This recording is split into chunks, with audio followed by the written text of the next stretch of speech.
nice foot speed also being shown by Manny Pacquiao. Yes, he has everything. He has all the moves. He's Good lateral movement. He's kumbaga ano kinito, he's a rough diamond. Yes.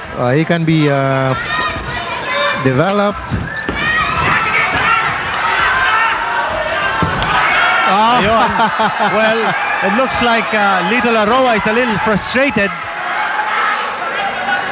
At hindi niya natatamaan si Manny Pacquiao 2 years ago, whereas ito si Manny Pacquiao turned pro only this year. Laroa just came back from Japan where he lost on points to Yasutaka Yamada. Yan po si Lito Laroa with 12 fights to his credit. Ito naman po si Manny Pacquiao, 6 fights lang. Panunurin po natin ito. Malalaman natin kung ipapakyaw ni Manny Pacquiao. Ito si Lito Laroa. All right, this should be a great fight. And of course, everybody is talking about Manny Pacquiao. He's only 17 years old, and yes, he has the potential to be a great fighter, but he has to go through the mill first. Dahil, oops, that's a slippery portion. Dahil siyempre, batang 17 anyos pa lang siya. He's 17 years old. He has had 6 fights and 2 knockouts. And Pacquiao, of course, coming from General Santos City, which is a hotbed and breeding ground of world-class professional fighters. That is the hometown of the former world super featherweight champion Rolando Navarrete. Bad boy from the Diangas. Okay, 8-rounder po ito, and this is the first round, so they're still measuring each other. Probing round pa po. Kaliwete po, the young boy in white, that is Pacquiao. Pareho silang kaliwete.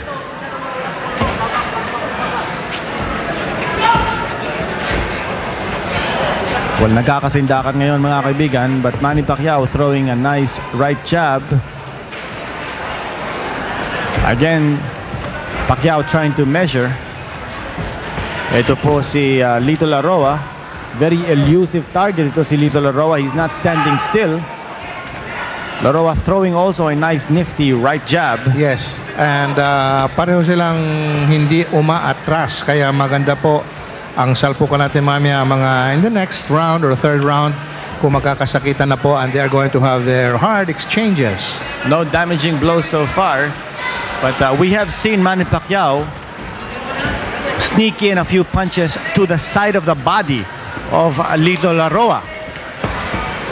Pero not too much action in this round so far. Yes, Laroa also getting impatient dito po sa Washington Sports Complex. That's a good right by Laroa.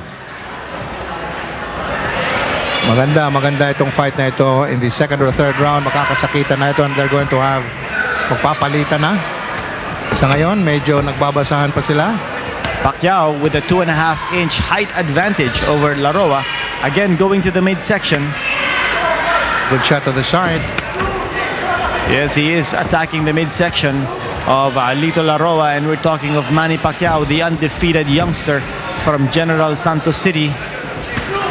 The young boy in white. What is so good about Pacquiao is he's so young, and he's only 17. Malaking bagay sa kanya yan. He'll probably grow up to be a regular featherweight later on. Okay, this is the second round of our main event tonight, and we should have some more action this time. Pacquiao still going to the midsection. That's right, he's investing. Whereas ito si Lito Laroa is starting to attack the head of Manny Pacquiao. Ito, kumukombinasyon na si Pacquiao. Sa baba, sa taas. Ayan, sa baba, tapos pataas.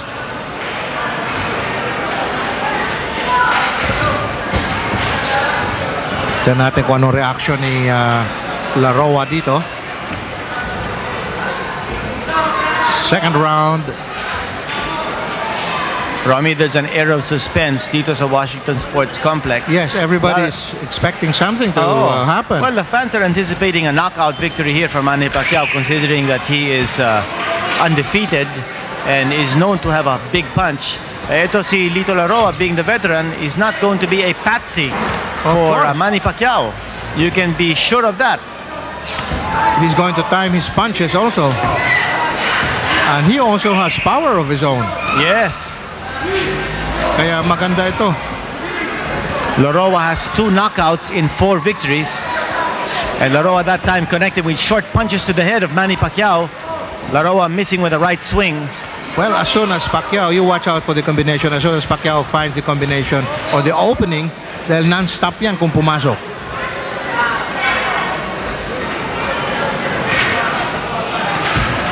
Pacquiao a little careful about bringing down his guard. I think he respects the punching power Yes. of Lito Laroa. Ring-wise also, kung kumilos ito si Laroa, talagang kilos veterano, marunong ng kumilos.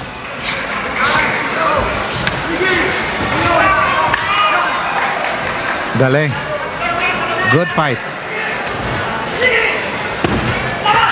Manny Pacquiao there goes teeing Pacquiao. off on Lito He goes, Laroa. But Laroa turning the tables on Manny Pacquiao. yes. Well, actually, Pacquiao wasn't able to connect solidly there, although he had pinned Laroa for a while. Magandang hand speed ni Manny Pacquiao. Oh, yes, definitely. Very quick combinations. Ito, may mga pumapasok na. Baka nasaktan na si Laroa rito. May pumasok na dalawa kanina. Manny Pacquiao is teeing off on Lito Laroa. Laroa is just covering up now in his shell. He's not That's right. fighting back too much. There you go. He is Laroa countering. now is coming back. Yes, he's countering. Laroa And that Pacquiao time should connected not with a left stop. hook. There's Pacquiao again. And he should go non-stop now. That's his style. Yes, that's it. Giving a lot of punishment now to Laroa. And Laroa is forced to hold on. Masyadong fight, sport ha? yung dalawang Yeah. boxer. They keep on touching gloves. Maganda ito. Basta magsalpukan lang sila. Straight leg hook ka. Right hook You know, ka. it's very rare, Romy. Makukuha na yan, We ha? have an 8-rounder for a main event, a San Miguel Pier main event. Right, happy. However, we are making this an exception because of the exceptional record of Manny Pacquiao. That's right. There is a lot of interest in this boy. Okay, let's see.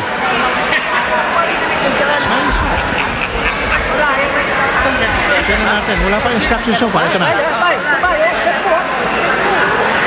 Yung kinakausap ni Max Porusuelo, si Manny Slow mo Pacquiao. natin when Laroa was cornered. Walang solid na connection. Ito yung he was able to extricate himself eh. Well, under attack ito si Lito Laroa. Nakalabas siya namang sumuntok ng pagdating nila sa gitna. Anyway, lamang na lamang po si Pacquiao in that round. Let's see again.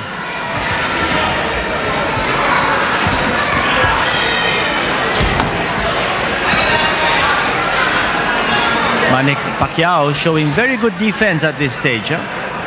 Nice hand speed, but those blows of Pacquiao landing on the gloves Not yet. of No the very solid defense punch. conscious Lito Laroa. Marunong itong si Laroa. He's just taking the punches dito sa forearm niya, Oo, tsaka sa sa gloves elbow niya. niya, sa gloves niya. Dahil kasi gusto rin niyang manghina itong si Pacquiao in the future, no?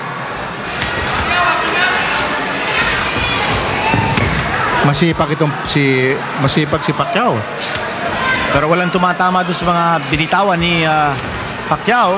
He's not able to penetrate very good defense of Lito Laroa. Saradong sarado. Oo. He Well, should continue to go to the midsection, Romy, That's right, because that will bring down the guard of Lito Laroa. in the latter minutes, yes, he should continue with his attack. Sige lang, kahit na ganon. Dahil kasi whether Laroa likes it or not, the punches later on will take effect, lalo na dito sa forearms din yan, no? Manghihina rin yan eh, sa kadarating.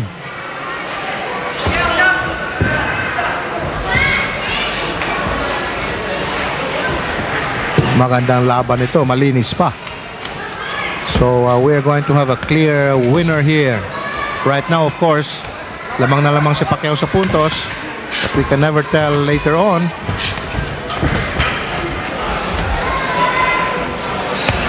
Pacquiao continuing to pepper. Ayun po, a nice combination from Pacquiao. Lito Laroa again covering up. Non-stop fighting by the Manny, young boy. oh. 17 years old. Talaga nag-practice ng husto ito. Walang And tigil. Laroa is just covering up. And Yes, there you go. tumatiming. He wakes up. He slipped. He slipped.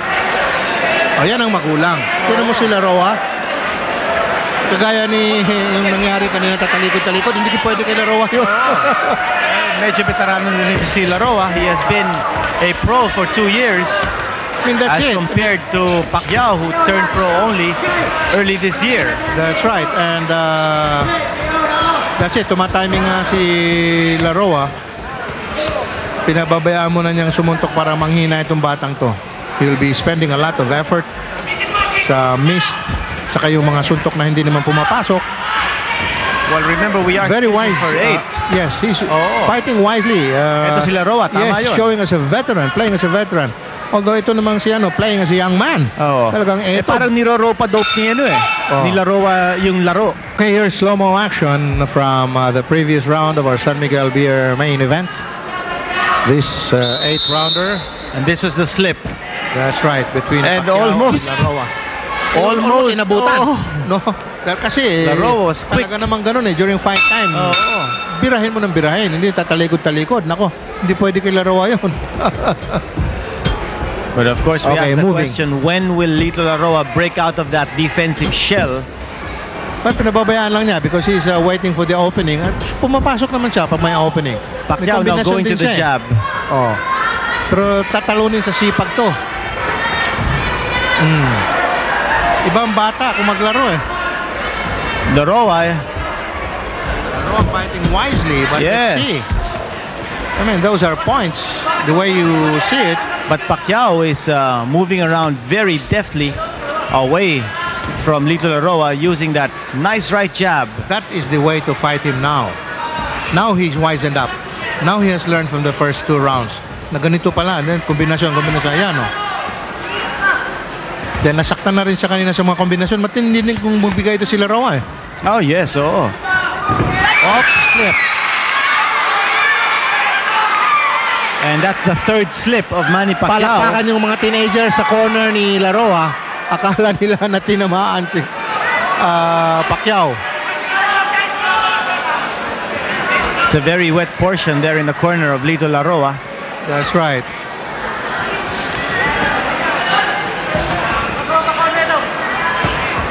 And Manny Pacquiao is keeping that right jab stuck on the face of Lito Laroa. That's right. Throwing combinations. Although they hardly hurt. Oh, there goes Laroa coming back. Laroa might have hurt Manny Pacquiao. He scored with 2 shots there.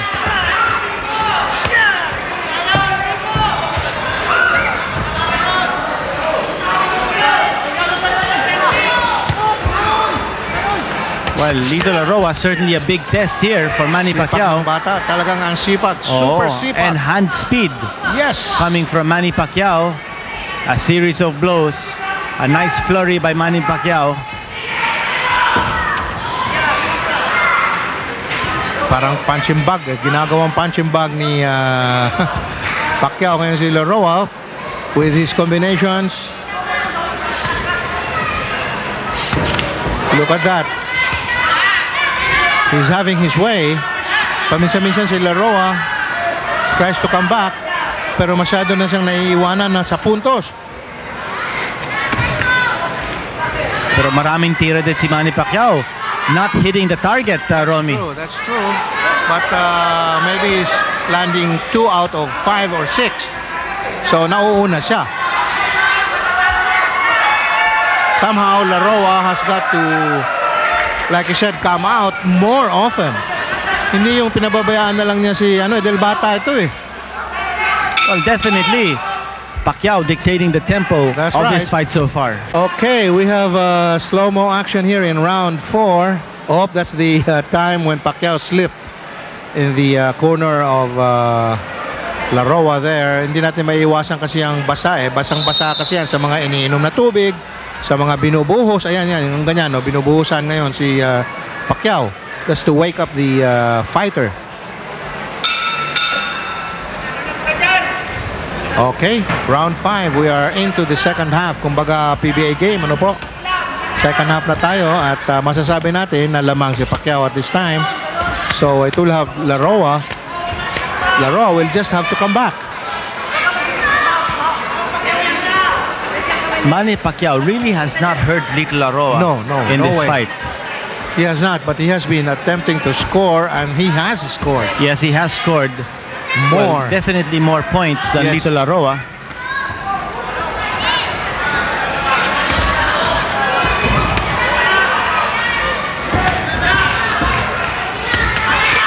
Nice lateral movement by Manny Pacquiao.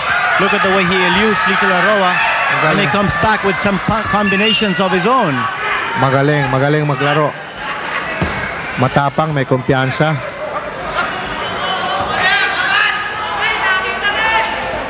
Getting a warning from referee Rudy Dalisa, it was Lito Laroa for punching during the break.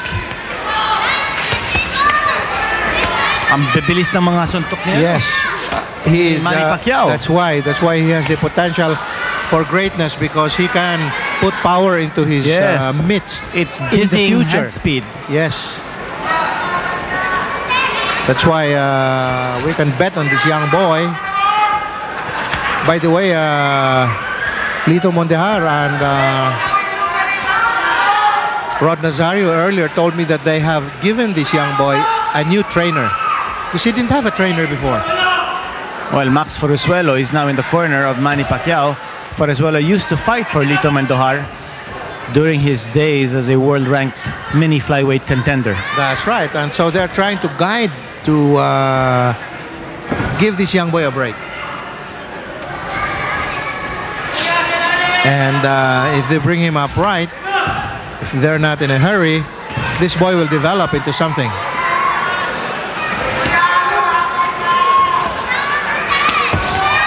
Once more attacking the midsection of Lito Laroa is Manny Pacquiao.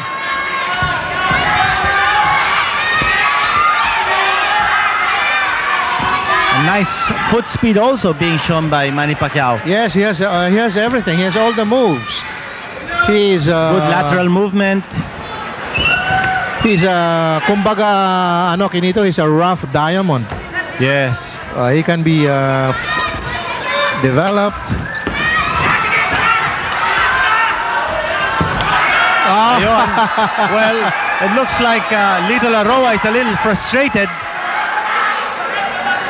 At hindi niya natatamaan si Manny Pacquiao. Nanggigil ito si Lito Laroa. If I were At hindi niya maabutan ito si Manny Pacquiao. That's right.